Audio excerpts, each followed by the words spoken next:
Haleluya, puji nama Tuhan. Shalom. Shalom. Selamat pagi yang baru mengikuti live streaming. Nanti selamat siang dan selamat malam bagi yang mengikuti siaran tunda. Hari ini kita bersyukur kembali kita dalam tuntunan sepekan GBI Arkadia.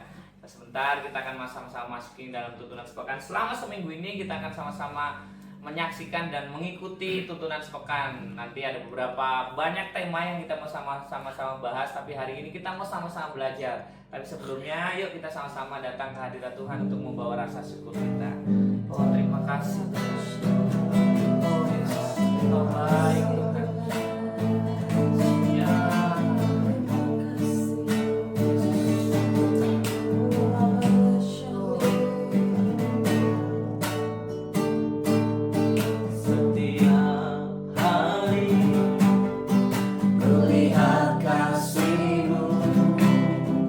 Setiap hari kulihat kuasa-Mu, setiap hari kulihat mujizat terjadi dalam hidupku.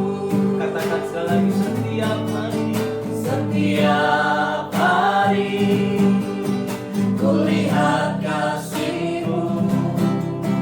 Setiap hari kulihat kuasa-Mu, setiap hari kulihat mujizat terjadi dalam hidupku. Panggil namanya Yesus, Yesus, ku cinta Kau lebih dari segala yang ada. Hanya Yesus, Yesus, Kau segalanya bagiku. Katakan dari awal sekali lagi, setiap hari, setiap hari kulihat kasih-Mu, setiap hari kulihat kuasa-Mu, setiap hari kulihat mujizat terjadi dalam hidupku. Panggil namanya Yesus, Yesus, Yesus, ku cinta Kau lebih dari segala yang ada.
menyelamatkanku.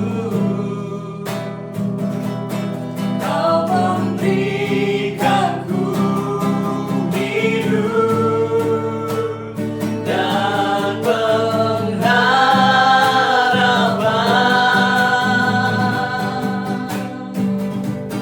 Ku hidup kehendakmu, perlu anugerahmu. Ku nyatakan janjiku kepadamu.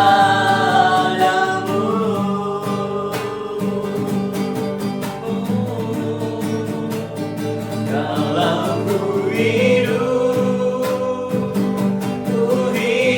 bagimu, hatiku tetap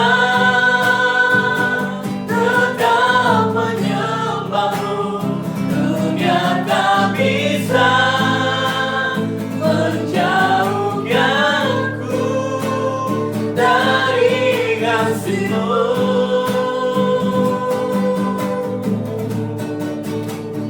Selama ku hidup bagimu, mataku tetap memandangmu. Dunia tak bisa menjauhkanku dari kasih-Mu. Katakan sekali lagi. Kalau ku hidup bagimu, hatiku tetap menyembahmu. Dunia tak bisa menjauhkanku dari kasih-Mu.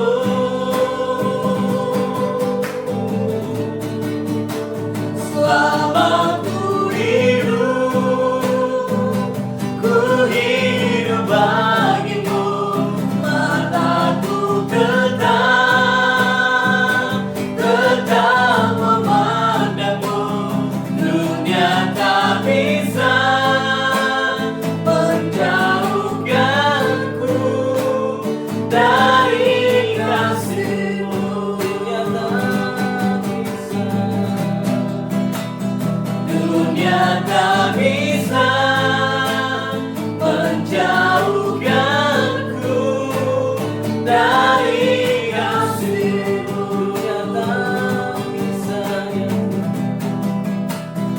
Dunia tak bisa menjauhkanku dari kasih-Mu.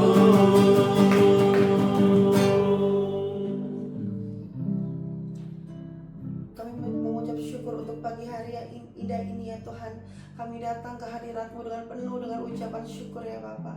Sebentar ya Bapak, kami akan memulai tuntunan sepekan pada pagi hari ini Bapak. Engkau urapi setiap kami ya Bapak. Engkau urapi yang mendengarkan dan yang melihatnya ya Bapak. Kami percaya Bapak, apa yang kami bicarakan pada pagi hari ini semua hanya untuk kemuliaan nama-Mu ya Bapak. Terima kasih ya Tuhan, terima kasih di dalam nama Yesus. Haleluya. Amin.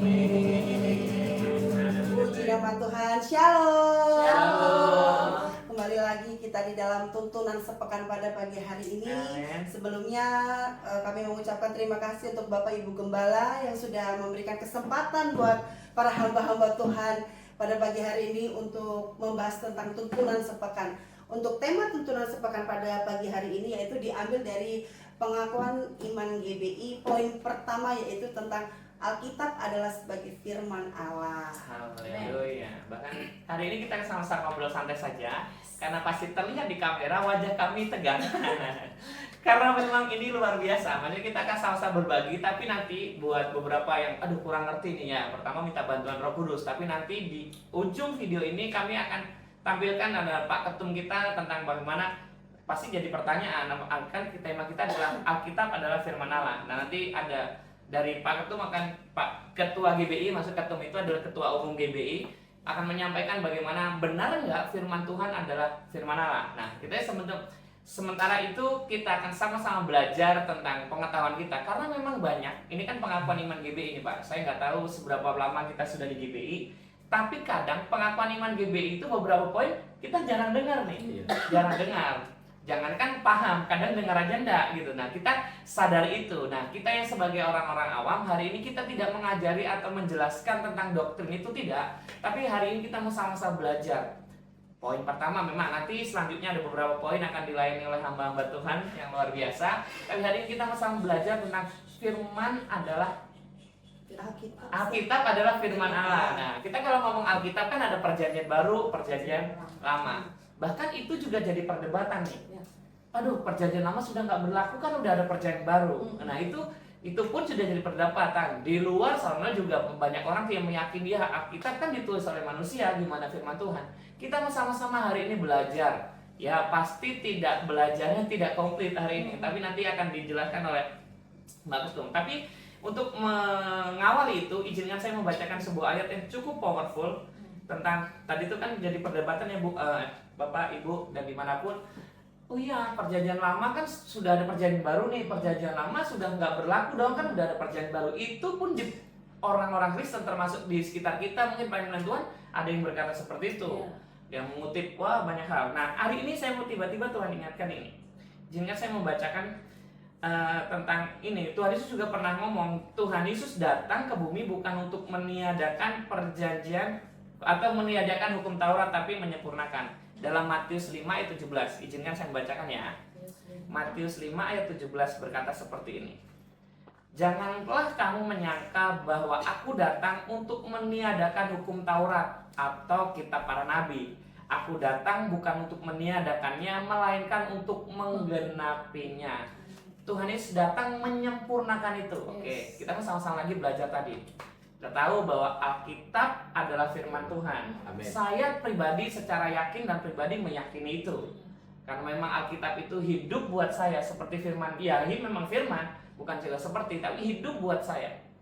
Nanti kita nggak tahu punya kesaksiankah tentang membaca Alkitab tiba-tiba dapat rema, dapat baca ayat, diingatkan ayat tiba-tiba menguatkan. Itu kan bukti bahwa firman Tuhan, Pak.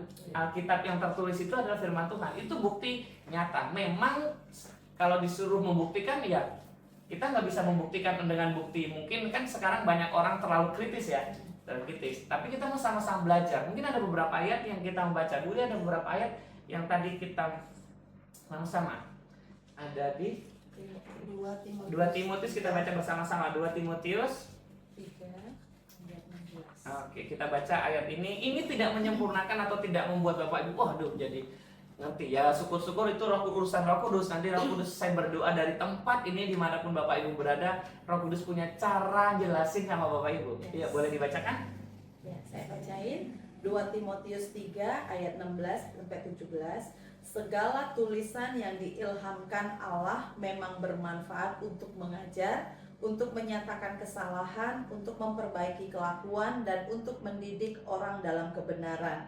Ayat 17, dengan demikian tiap-tiap manusia kepunyaan Allah diperlengkapi untuk setiap perbuatan baik. Segala tulisan yang diilhamkan Allah memang bermanfaat mengajar. Ya, pasti mengajar kita untuk menjadi lebih baik. Itu firman buat kita. Tertulis di Alkitab dan memang itu firman buat kita. Kita mau sama-sama merenung nih. Kadang kita sendiri sebagai orang Kristen meragukan firman itu, meragukan tulisan itu, meragukan apa yang tersurat. Tapi hari ini kita sama-sama belajar dan meyakini bahwa ya Alkitab adalah firman Allah. Memang ditulis oleh manusia. Kita meyakini ya kalau tiba-tiba ujuk-ujuk, kalau kata orang Jawa ujuk-ujuk, tiba-tiba ada Alkitab sudah ditemukan, jangan jadi pertanyaan besar. Gitu kan Pak? Makanya memang Alkitab ini kalau cukup menarik adalah ditulis, saya jumlahnya lupa, puluhan nabi menulis dalam runtutan tahun yang berbeda-beda. Tapi ujung-ujungnya garis merahnya adalah tentang karyanya Tuhan Yesus, nubuatan tentang datangnya Tuhan Yesus. Kan memang ya asal bukan asal muasal. Awalnya kan memang kejatuhan manusia.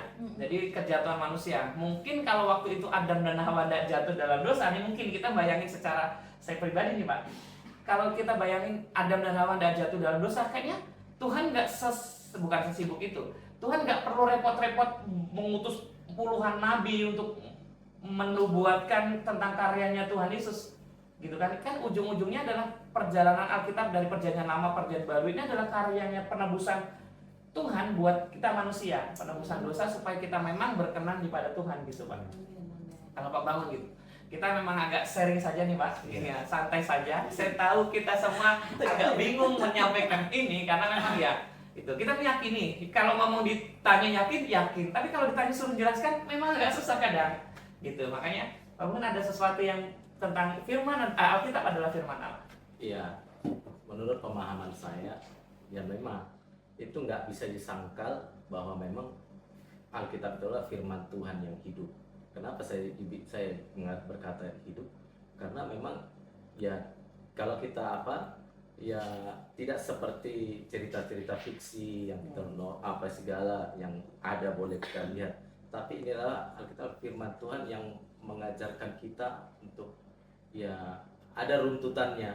Jadi mulai penciptaan sampai bagaimana ya kejadian-kejadian pada bangsa Israel pada zaman itu sampai kedatangan Tuhan Yesus, semuanya itu ada runtutannya seperti itu. Sehingga ya menurut saya perjanjian lama itu sangat penting bagi kita, menjadi pedoman bagi kita. Kan kita tahu di perjanjian lama kan banyak itu ada pelanggaran larangan-larangan dan banyak tidak sedikit banyak itu para raja-raja juga melakukan kesalahan. Ya, tapi kenapa itu dijadikan itu pedoman bagi kita supaya kita tidak mengulangi kesalahan yang sama seperti itu. Itu pedoman bagi kita sampai kepada runtutannya kepada kedatangan Tuhan Yesus yang sudah dijanjikan di Yesaya kan ada itu tentang akan datangnya Mesias seperti itu.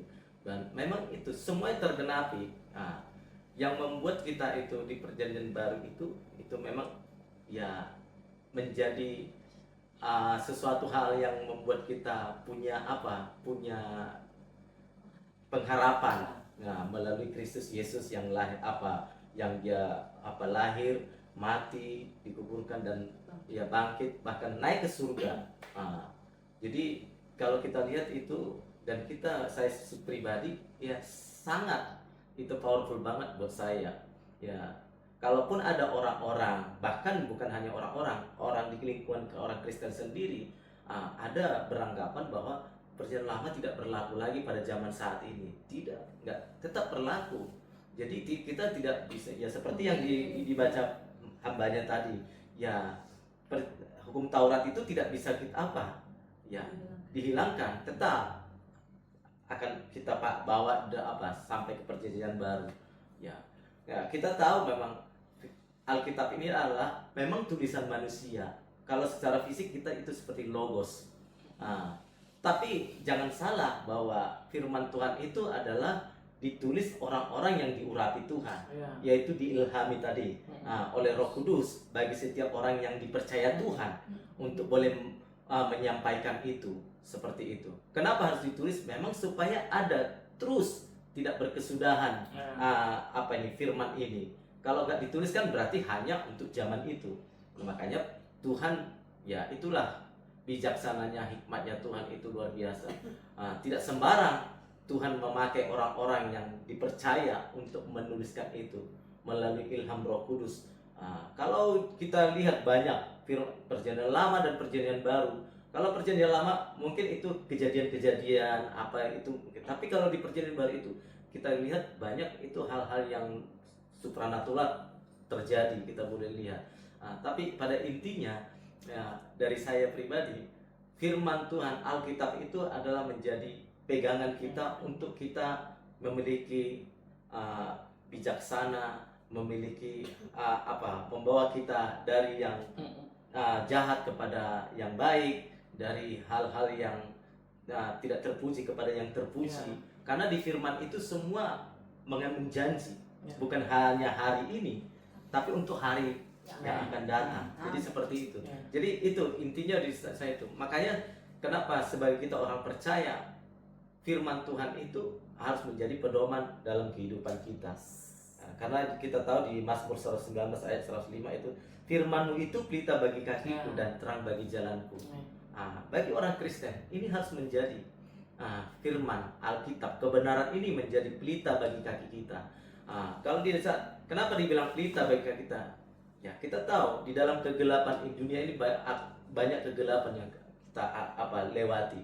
Tapi saat kita berpegang kepada firman Tuhan, itu yang membuka jalan kebenaran, terang baik dalam kehidupan kita, sehingga kita boleh menjadi pribadi-pribadi yang diberkati Tuhan.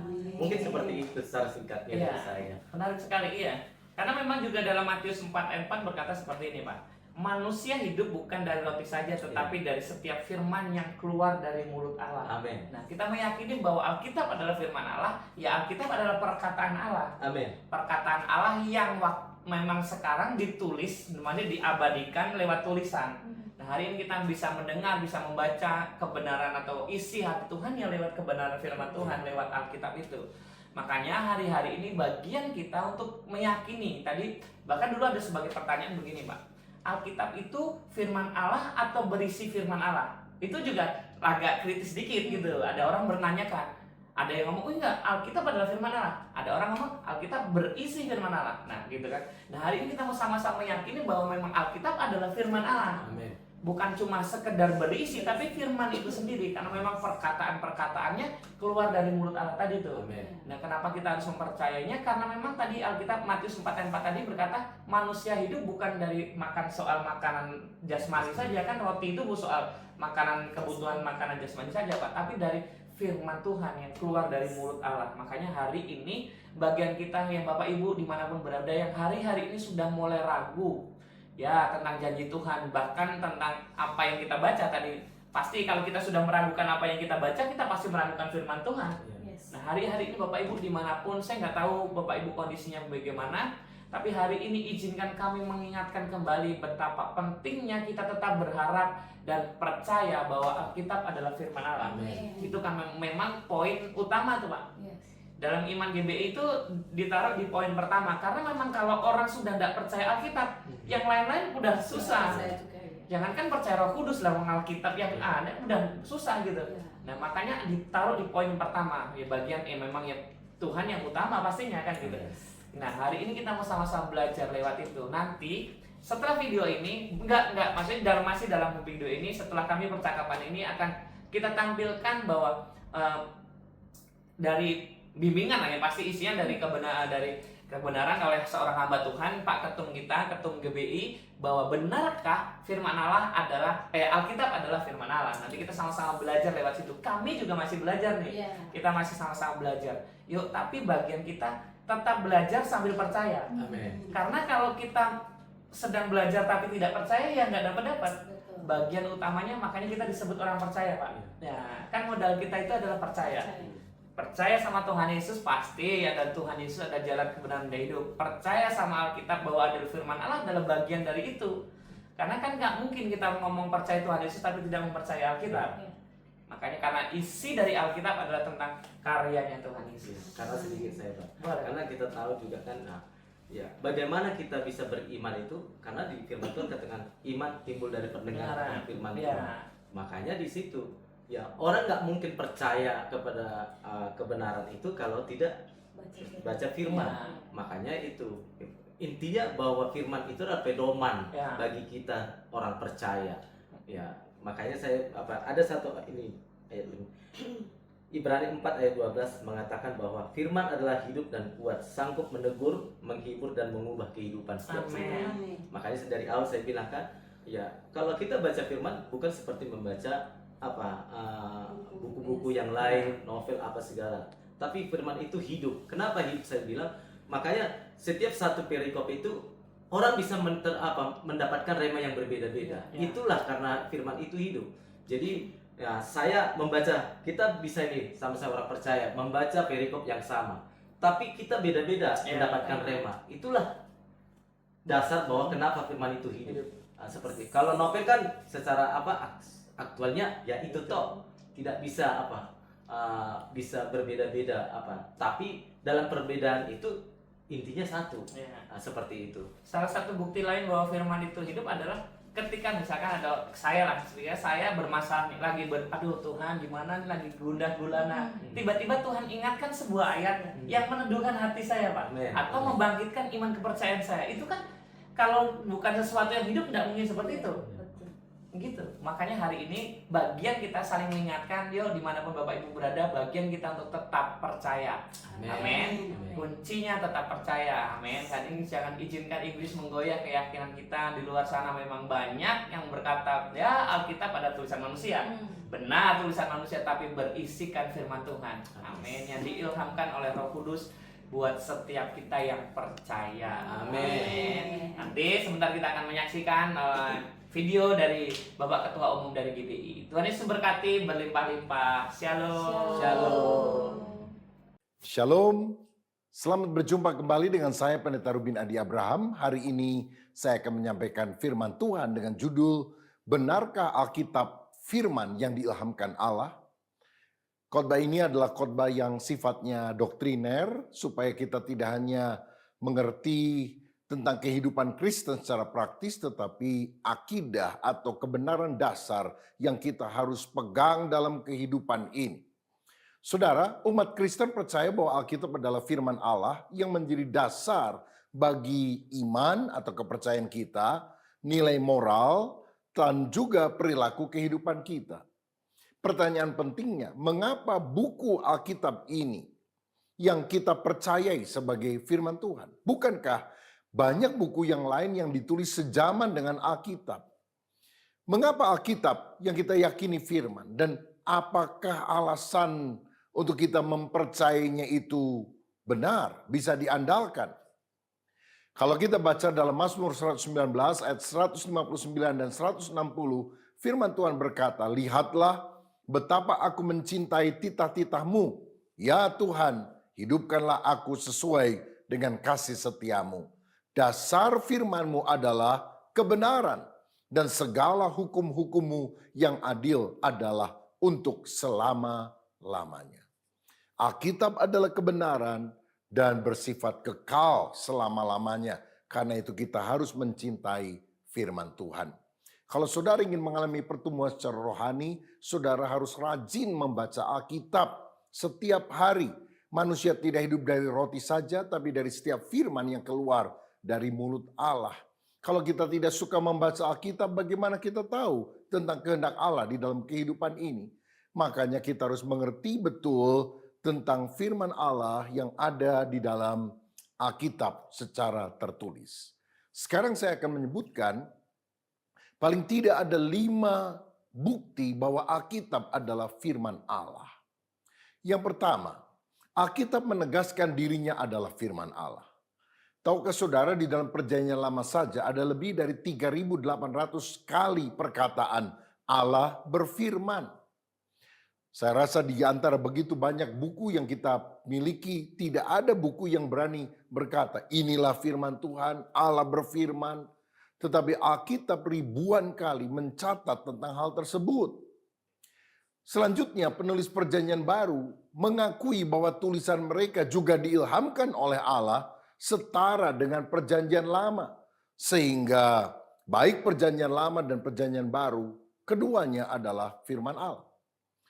Selanjutnya, Yesus juga menyaksikan bahwa Alkitab adalah ilham Allah yang berotoritas. Dan sebagai orang yang percaya kepada Yesus, kita yakin apa yang Yesus ucapkan itu benar. Dalam Lukas 24-27 dikatakan, lalu ia, Yesus, menjelaskan kepada mereka apa yang tertulis tentang dia dalam seluruh kitab suci, mulai dari kitab-kitab Musa dan segala kitab nabi-nabi. Pada waktu Yesus ada di dunia, Alkitab Perjanjian Baru belum ditulis. Jadi Alkitab yang dikenal pada waktu itu adalah Alkitab Perjanjian Lama, yang menurut orang Yahudi disebut sebagai Tanakh, Taurat, Nebiim, kitab nabi-nabi, dan Ketubim, kitab-kitab. Dan Yesus mengatakan bahwa kitab suci itu terdiri dari kitab-kitab Musa dan segala kitab nabi-nabi dan yang lainnya. Berarti Yesus mengakui bahwa Alkitab Perjanjian Lama itu berasal dari Allah, diilhamkan oleh Allah. Yang kedua, mengapa kita percaya Alkitab adalah firman Allah? Karena kesatuan Alkitab. Seluruh Alkitab terdiri dari 66 kitab, 39 perjanjian lama, 27 perjanjian baru. Dan ditulis oleh lebih kurang 40 penulis selama 16 abad, 1600 tahun yang berbeda. Mereka tidak pernah runding berkumpul di satu tempat. Ayo ya kita nulis intinya ini. Tidak pernah, mereka menulis masing-masing. Penulisnya juga sangat beragam.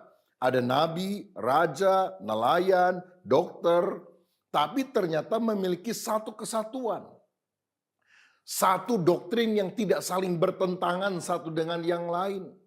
Konsep moral yang sama. Misalnya kalau dalam perjanjian lama membunuh itu dosa, begitu juga di dalam perjanjian baru. Kalau mengasihi itu baik, maka baik PL maupun PB itu mengajarkan hal yang sama. Lagi pula seluruh Alkitab memiliki satu pusat, satu fokus, yaitu Yesus Kristus sebagai Mesias. Saudara, di dalam perjanjian lama bahkan sebelum Yesus datang ke dunia, sudah begitu banyak gambaran tentang Yesus Kristus. Misalnya, anak domba yang dikorbankan untuk mengampuni dosa dari umat Israel. Itu menjadi gambaran Yesus, anak domba Allah yang datang untuk mengampuni seluruh dosa manusia.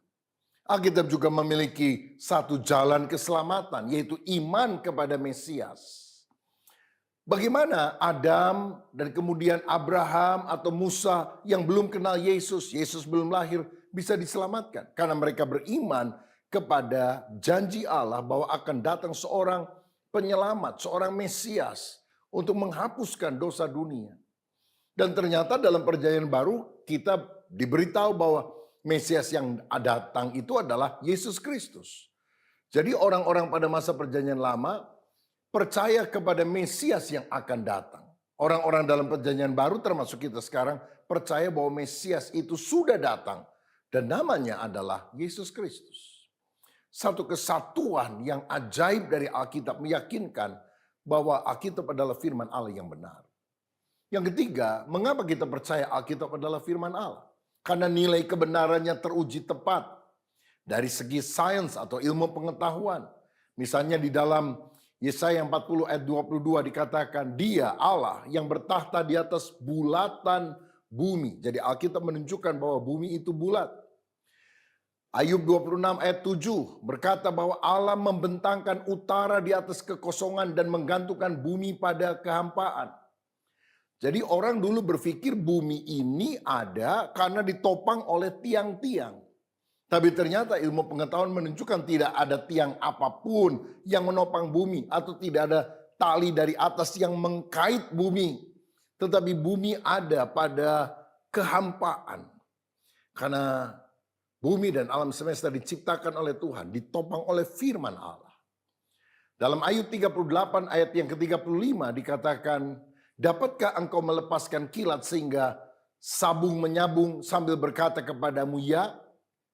Ternyata ini adalah nubuatan tentang penemuan radio yang merupakan gelombang elektromagnetik yang bersambungan dan bisa mengucapkan suara. Sekarang bukan hanya orang bicara di radio yang kita bisa dengar, orang bermain musik, orang menyanyi dan sebagainya kita bisa dengarkan. Bahkan Alkitab juga menubuatkan penemuan televisi bahkan YouTube. Misalnya dalam Wahyu 11 ayat 9 dicatat bahwa Antikris akan membunuh 2 orang saksi Allah dan orang dari seluruh dunia akan melihat mayatnya tergeletak 3,5 hari di Yerusalem. Bagaimana mungkin orang dari seluruh dunia bisa melihat orang yang mati di Yerusalem pada saat yang sama jika tidak ada televisi atau YouTube? Alkitab itu sangat luar biasa karena secara ilmu pengetahuan juga bisa membuktikan kebenarannya. Lagi pula dari segi sejarah kita lihat banyak penemuan-penemuan yang mendukung kebenaran Alkitab.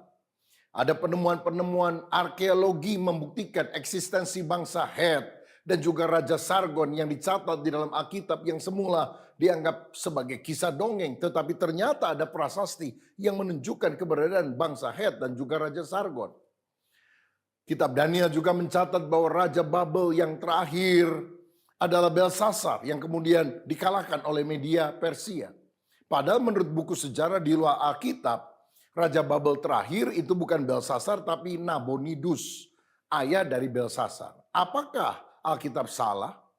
Ternyata tidak, karena sebetulnya Raja Babel yang terakhir memang benar Nabonidus, tapi pada masa tuanya dia undur dari pemerintahan, menyerahkan pemerintahan secara de facto kepada anaknya Belsasar, sementara dia pergi ke tempat yang sunyi untuk mendalami agama purba.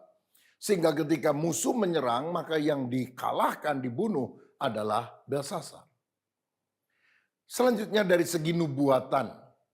Nubuatan Daniel ketika mengartikan mimpi Raja Nebukadnezar tentang kebangkitan dan kejatuhan bangsa-bangsa.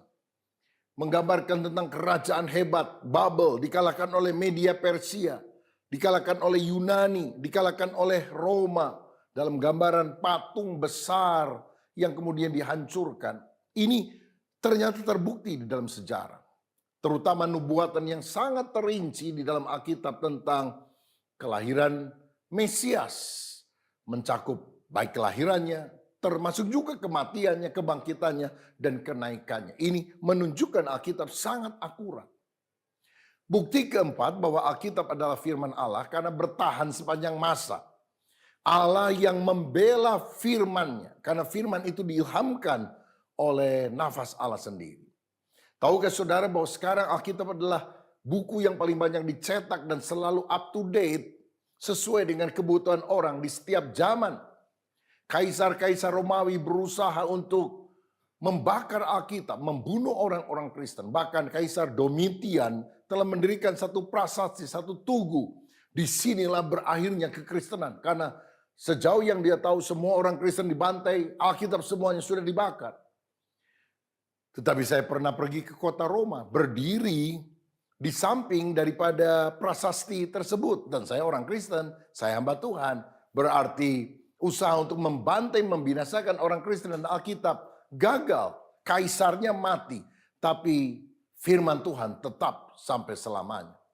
Ada seorang pujangga Perancis bernama Voltaire yang pernah berkata pada masa hidupnya, biarkan saja Alkitab, dia akan ketinggalan zaman, tidak akan ada orang yang membacanya. Sekian tahun kemudian Voltaire mati. Dan kemudian rumah dari Voltaire ini di kemudian hari diberi oleh lembaga Alkitab Prancis. Dan dari rumahnya atau bekas rumahnya itu dijual atau dicetak Alkitab, diedarkan ke seluruh Perancis. Jadi manusia mati, tetapi Allah itu Allah yang hidup dan firman-Nya juga kekal. Dan yang kelima, mengapa kita percaya Alkitab adalah firman Allah? Karena pengaruh Alkitab. Pengaruh Alkitab yang begitu luas dalam bidang seni, dalam bidang literatur, dalam hidup pribadi, dan juga dalam reformasi masyarakat. Saya tidak pernah dengar ada orang berkata, hidup saya berubah, dulu saya orang jahat, sekarang saya jadi orang saleh. Setelah saya membaca mafia, matematika, fisika, dan kimia. Tapi banyak orang berkata, saya bertobat setelah saya membaca firman Allah. Firman Allah itu memiliki pengaruh yang sangat luar biasa. Saya teringat ada seorang anggota parlemen di Inggris yang memperjuangkan penghapusan perbudakan. Dan akhirnya dia berhasil. Nama orang ini William Wilberforce. Dan dari mana dia mendapatkan ide tentang penghapusan perbudakan itu? Dari prinsip-prinsip Alkitab. Jadi Alkitab punya pengaruh yang sangat luar biasa. Makanya kita harus makin mengenal Alkitab, belajar firman, suka mendengarkan firman, supaya iman kita bertumbuh. Lebih jauh saya mau bicara tentang pengilhaman Alkitab. Saudara sekalian, Alkitab diakui sebagai firman Allah. Tapi benarkah Allah sendiri yang mengilhamkannya? Kalau kita baca dalam Alkitab ada ayat yang menopang kebenaran itu. 2 Timotius 3 ayat 16 berkata, segala tulisan yang diilhamkan Allah. Bahasa Yunaninya theopneustos, atau dihembusi nafas Allah. Segala tulisan yang diilhamkan Allah memang bermanfaat untuk mengajar, untuk menyatakan kesalahan, untuk memperbaiki kelakuan, dan untuk mendidik orang dalam kebenaran. Jadi yang dimaksudkan dengan pengilhaman Alkitab adalah Allah mengawasi sedemikian rupa sehingga para penulis Alkitab itu menyusun dan mencatat tanpa salah pesannya kepada manusia dalam bentuk kata-kata pada penulisan atau naskah aslinya. Jadi Allah yang memberikan ilham sehingga ketika para penulis menulis, dia menulis dalam tuntunan Roh Kudus. Sehingga setiap kata yang tercantum dalam Alkitab memang dikehendaki Allah ada di dalam kitab suci. Dan itu pasti benar pada original autograph atau naskah aslinya. Karena kemudian Alkitab diterjemahkan dalam berbagai bahasa, disalin selama begitu masa yang panjang dalam ribuan buku-buku, tetapi yang pasti benar adalah naskah asli tersebut. Nah saudara-saudara, sekarang ada 4 paham tentang pengilhaman yang kita harus pahami.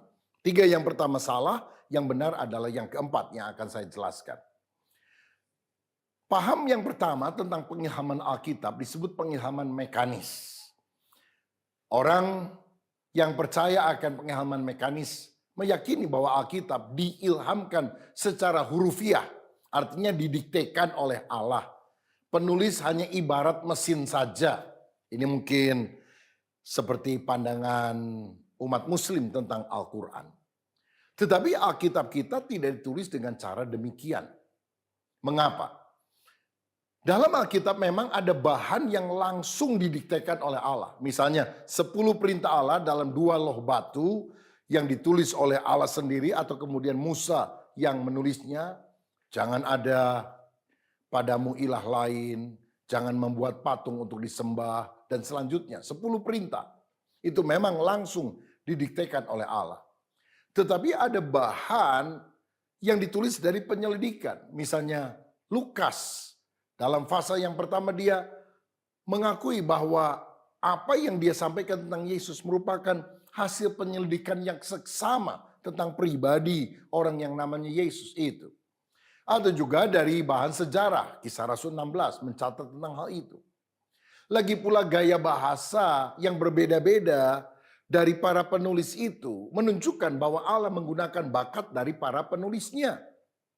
Sehingga Allah tidak mendiktekan semua kata yang ada di dalam Alkitab. Gaya penulisan Salomo di dalam Amsal berbeda dengan gaya penulisan Daud dalam Mazmur. Berbeda dalam gaya penulisan Musa ketika mencatat kitab Kejadian. Juga berbeda dalam gaya penulisan para rasul di dalam Perjanjian Baru. Tetapi ilhamnya berasal dari Allah. Nah yang kedua adalah pengilhaman negatif atau pasif. Menurut paham ini, penulis Alkitab itu dijaga oleh Roh Kudus jangan sampai salah. Sehingga yang diilhami oleh Allah itu sang penulisnya. Penulisnya diurapi oleh Roh Kudus, jadi apa saja yang dia tulis tidak bisa salah. Tetapi kita juga tidak menerima konsep pemikiran seperti itu. Mengapa? Karena dalam 2 Timotius 3 ayat 16 tadi dikatakan bahwa yang diilhamkan oleh Allah adalah segala tulisan dalam Alkitab. Tulisannya bukan penulisnya. Bisa saja seorang penulis Alkitab menulis lebih banyak. Tetapi tidak semua tulisannya itu harus masuk di dalam Alkitab. Paulus menulis lebih banyak daripada apa yang sudah dimasukkan di dalam Alkitab. Tetapi tidak berarti kalau ada tulisan-tulisan lain dari Paulus yang tidak masuk Alkitab berarti itu adalah the lost Bible, the lost gospel, Injil atau Alkitab yang hilang. Tidak, karena memang yang dilakukan adalah tulisannya, bukan penulisnya. Nah saudara, ini juga tidak berarti bahwa semua tulisan dalam Alkitab langsung perkataan Allah, karena ada perkataan manusia, bahkan perkataan iblis. Misalnya, iblis pernah berkata kepada Yesus, kalau engkau anak Allah, ubahlah batu ini menjadi roti. Saudara, kan yang ngomong itu adalah iblis. Berarti penulis Injil Matius mencatat hal itu menceritakan bahwa iblis juga berbicara. Sehingga bukan didiktekan oleh Allah. Dan kita tentu tidak bilang bahwa penulis daripada bagian itu adalah si iblis tentunya. Tetapi Allah mengizinkan kata-kata yang berasal dari si iblis itu masuk dalam kitab suci supaya kita tahu bagaimana kisah tentang godaan terhadap Yesus yang akhirnya dimenangkan oleh Yesus. Pemahaman keliru ketiga adalah pengilhaman dinamis yang berkata bahwa semakin dekat penulisnya dengan Allah, tulisannya akan makin diilhami oleh Roh Kudus. Ini disebut sebagai pengilhaman bertingkat atau sebagian. Sanggahannya, kita melihat bahwa dalam Alkitab ada orang yang tidak beriman dipakai Tuhan untuk bernubuat. Dan kata-kata itu ada di dalam Alkitab. Misalnya Kayafas yang waktu itu menjadi imam besar. Pernah berkata dalam Yohanes 11 ayat 50. Lebih baik satu orang mati untuk seluruh bangsa daripada seluruh bangsa mati. Artinya dia bilang daripada Yesus bikin keributan udah bunuh saja dia. Beres persoalan. Kira-kira seperti itu. Oh, niatnya jahat. Perkataannya jahat untuk membinasakan Yesus. Tetapi ternyata kata-kata itu tercantum di dalam Alkitab. Ditulis oleh dalam ini penulis kitab Yohanes yaitu Rasul Yohanes. Ada juga perkataan keledai. Bilangan 22 ayat 28. Keledai Bileam berbicara. Supaya Bileam tidak terus pergi menempuh jalannya. Karena ada malaikat yang akan membunuh dia. Apakah dengan demikian keledai diurapi oleh Roh Kudus sehingga dia bisa mengucapkan kata-kata yang tercantum di dalam Alkitab? Jadi kita juga tidak menerima perkataan bahwa semakin orang dekat dengan Tuhan semakin diilhami. Karena yang diilhamkan itu adalah tulisan yang sekarang kita baca di dalam Alkitab. Maka kebenaran keempat yang kita percaya bahwa pengilhaman itu adalah pengilhaman organis. Nah, apa yang dimaksudkan dengan pengilhaman organis? Biar saya jelaskan. Saudara, yang mengilhamkan Alkitab adalah Allah sendiri. 2 Petrus 1 ayat 20 dan 21 juga menunjukkan bahwa oleh dorongan Roh Kudus orang-orang berbicara atas nama Allah. Jadi walaupun manusia yang menulis, tetapi sebetulnya di balik semuanya Roh Allah yang memberikan inspirasi kepada mereka. Yang diilhamkan adalah setiap kata-kata dalam Alkitab. Every single word. Bukan hanya konsep atau idenya. Jadi kalau kita meneliti setiap kata, itu tepat dan memiliki mutiara kebenaran yang sangat dalam kalau kita gali. Selanjutnya Tuhan juga memakai manusia sebagai alat pilihannya. Manusia yang bekerja, manusia yang menulis, manusia yang memilih kata-katanya. Sesuai dengan keunikan mereka. Tapi ternyata semua diilhamkan oleh Allah Roh Kudus sehingga sesuai dengan maksud yang Allah ingin sampaikan.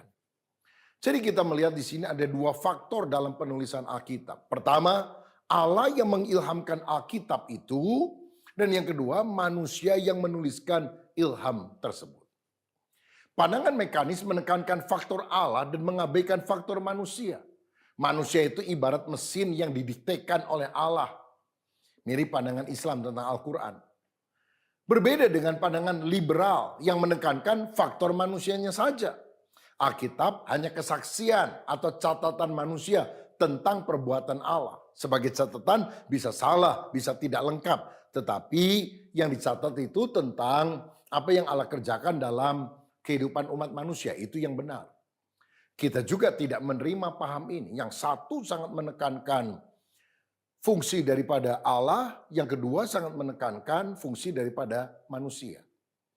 Yang kita percaya adalah pandangan organis. Karena menekankan dua faktor, Allah dan juga manusia. Allah Roh Kudus yang mengilhamkan, tapi manusia yang dipakai untuk menjadi penulisnya. Jadi Alkitab adalah firman Allah yang ditulis dan diucapkan melalui bahasa manusia dan bersifat ilahi, tidak mungkin salah, tapi juga insani, artinya dapat dipahami oleh manusia. Saudara sekalian, memang kompleks sekali untuk mempelajari Alkitab, sehingga orang perlu menggunakan waktunya bertahun-tahun, bahkan seumur hidupnya untuk mengenal kebenaran firman. Tapi berbahagialah orang yang bisa menangkap isi hatinya Tuhan yang dia sampaikan melalui Alkitab yang tertulis. Sehingga kalau saudara ingin menjadi dewasa secara rohani, saudara mau tidak mau harus bergaul dengan Tuhan melalui kebenaran firman-Nya. Dan saudara harus tahu bahwa Alkitab itu benar, tidak salah, diilhamkan oleh Allah. Sehingga mari kita sebagai anak-anak Tuhan memiliki keyakinan di dalam hati. Alkitab benar dan saya harus menghidupi kebenaran firman setiap hari dalam hidup saya. Siapa di antara saudara yang hari ini mau berkata, Tuhan, masih banyak hal yang belum saya ketahui tentang Alkitab. Tapi saya rindu mengenal Alkitab lebih dalam. Saya rindu membaca Alkitab lebih dalam. Dan saya mau berjalan taat pada kebenaran firman. Karena firman berkata, jangan menyimpang ke kiri atau ke kanan. Tapi hidup lurus berdasarkan firman. Maka keberhasilan, keberuntungan akan menjadi bagian kita. Saya mau berdoa kalau ada di antara saudara yang sudah lama menjadi orang Kristen, tapi belum pernah menghabiskan Alkitab, perjanjian lama sampai perjanjian baru. Engkau belum pernah baca tuntas. Maukah engkau mengambil keputusan, membaca Alkitab secara tuntas? Kalau Alkitab dibaca setiap hari 4 pasal, sebelum 1 tahun, Alkitab kita selesai kita baca.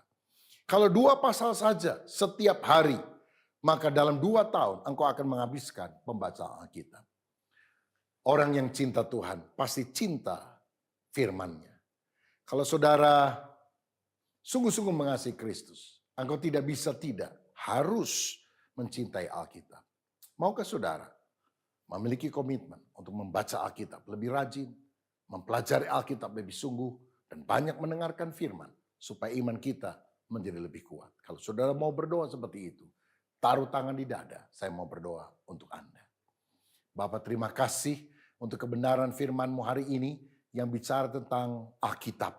Alkitab adalah firman Allah. Alkitab diilhamkan oleh Allah. Sehingga biarlah kami membaca apa yang merupakan kehendak Tuhan. Kalau kami bertanya, apa kehendak-Mu dalam hidupku yang harus aku lakukan ya Tuhan? Tuhan telah memberikan kehendak-Nya secara jelas di dalam Alkitab, firman Allah yang tertulis. Biar kami cinta kepada Tuhan, cinta kepada firman-Mu. Dan biarlah hidup kami makin hari makin bertumbuh sesuai dengan kehendak Tuhan. Karena firman-Mu berkata, berbahagialah orang yang tidak berjalan menurut nasihat orang fasik, tidak berdiri di jalan orang berdosa, tidak duduk dalam kumpulan pencemooh, tapi yang kesukaannya ialah Taurat Tuhan dan merenungkan Taurat itu siang dan malam. Ia seperti pohon yang ditanam di tepi aliran air, menghasilkan buah pada musimnya, tidak pernah layu daunnya. Apa saja yang diperbuatnya berhasil. Berkat-Mu ya Tuhan atas seluruh umat-Mu dalam nama Tuhan Yesus Kristus. Haleluya. Amin. Tuhan Yesus memberkati.